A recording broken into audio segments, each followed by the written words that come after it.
What an intro! Welcome back to the Brosums channel. I hope you broskis enjoyed that cinematic intro.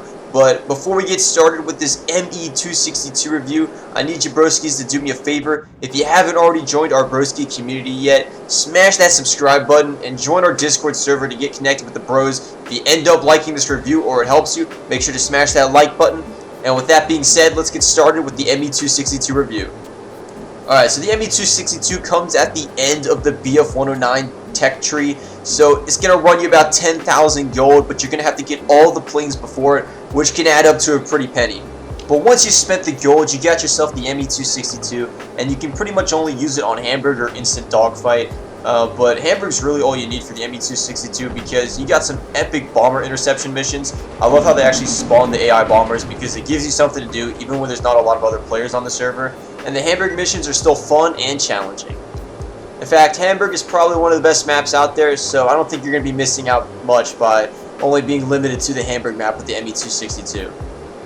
Alright, so looking at the cockpit of this aircraft, it's quite detailed. I know you can't see the cockpit right now because I'm too busy shooting down bombers, but all you really need to know is that there's a speedometer there, and you can go really, really fast. And by really fast, I'm talking about like 1,100 kilometers per hour, which is about 869-ish miles per hour, somewhere around that ballpark.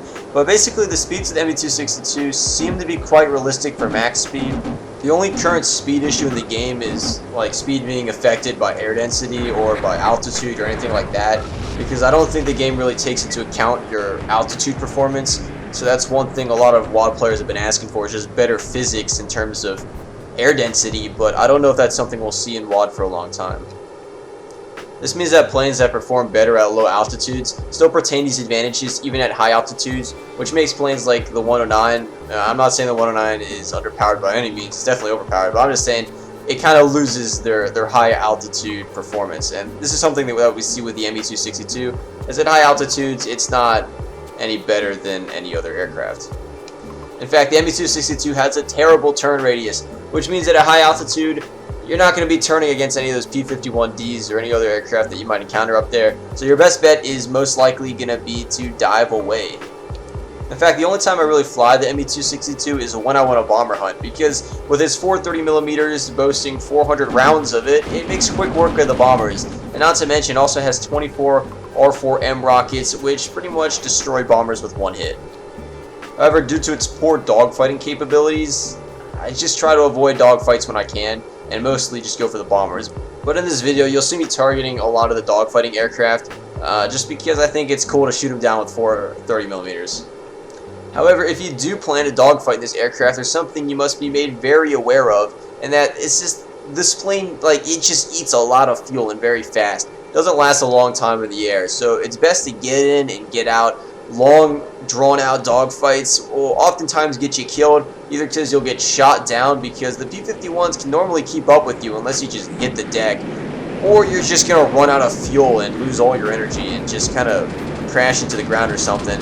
So it's a lot easier just to go for the bombers and then go land at the airfield. And to check your fuel, go ahead and look at your fuel gauge, which is located at the bottom right of the cockpit. You're going to see two of them. I don't know if that's for each engine, I don't know. But you got your fuel gauges and you can look at them. It's the one with the yellow thing and they actually work. So once that thing goes all the way to the left or at the 0 mark, you're out of fuel, and best of luck to you. The cockpit has some other working gauges as well, such as your altimeter, the artificial horizon, something that tells you how many meters per second you're climbing. All those things work, it seems, and yeah, they're just cool additions that help boost the immersion of the aircraft. Alright, so I want to talk a little bit about the durability of this aircraft and some of the tactics I like to use with the Me-262. So one thing to know about the Me-262 is that it's not that durable. It breaks apart just like any other aircraft, and it has a tendency to catch on fire a lot. So if you're going to be tailing behind those B-17s, be careful not to get shot a lot, because something will catch on fire. If they hit your engines, there's a good chance they'll explode or even cut out, which will really make flying this thing that much more difficult. And it even seems that the fuselage is very flammable. Sometimes it only takes a few 50 cals to like just set you on fire. So be very careful when tailing those B-17s. The best way to probably take out the B-17s is by doing loops around them. I prefer to attack from the front on the first pass and just get as many shots as I can. Hopefully either like on a wing or engine or something. but sometimes they're harder to hit. But even hitting the center of the plane is good too, because the explosive damage of the 30mm seem to spread to the engines or whatnot and can pop off wings or something. But the fuselage of the B-17 is pretty much indestructible. If you're attacking from the sides, you probably want to try hitting an engine or a wingtip or something. Like I said before, the fuselage is pretty much indestructible, and like the middle tail section is also kind of indestructible. So shots there won't seem to do a lot of damage. But attacking from the front or the side are definitely like the best places to attack from, because that's where they have the least amount of guns targeted on you, and it's so much harder to hit you from those directions. So the chances of you getting shot down on that first pass are very slim. If you're going to attack from behind, which is what often I end up doing anyways, just spray. Like, it's really hard for the B-17 pilots to see you through all the 30mm smoke, so I honestly just kind of spray at them the entire time, and then just shoot some rockets or something, and hopefully you can hit one of them. The rockets just pretty much instant destroy them. I don't try to aim at them, I try to lead above them and just guide them into the rockets. That's the best way to hit them with it. It's just over lead and then just kind of nose it down so that they're going to fly into at least one of the rockets, because the rockets shoot super fast. In fact, the rockets are pretty much your best weapon against the bombers. I mean, the 30mm work, but the rockets, it instant kills them. But the rockets are quite limited, so you're going to have to know how to use these 30mm, and the best way to use them is just concentrate your fire in one place. I don't care what you're hitting, but whatever you start hitting, just keep hitting that one section, and eventually it's going to pop off or explode. My favorite place to target is where the rear gunner sits in the B-17. I hope they add pilot sniping or just crewmate damage, because that'd make the game much more realistic, and it'd add that extra level of immersion, you could say. Yeah, I just like hitting that one spot because that seems to be a weak point on the plane, and also it's quite easy to hit because it's a little bit bigger. Sometimes, like right now, you'll see me try to snipe out the planes. I mean, I'm sniping them right now, but then I have trouble hitting them, so I come in and I just pretty much spray, which I'm pretty sure is what most Me-262 pilots do, or maybe it's just me, I don't know.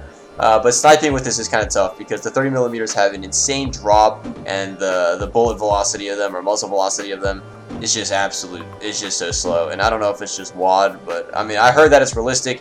I don't know. I spray with the rockets, I miss, and I just spray with 30mm until all the planes go down. And as you can see, the wingtips, they just chop off pretty quickly.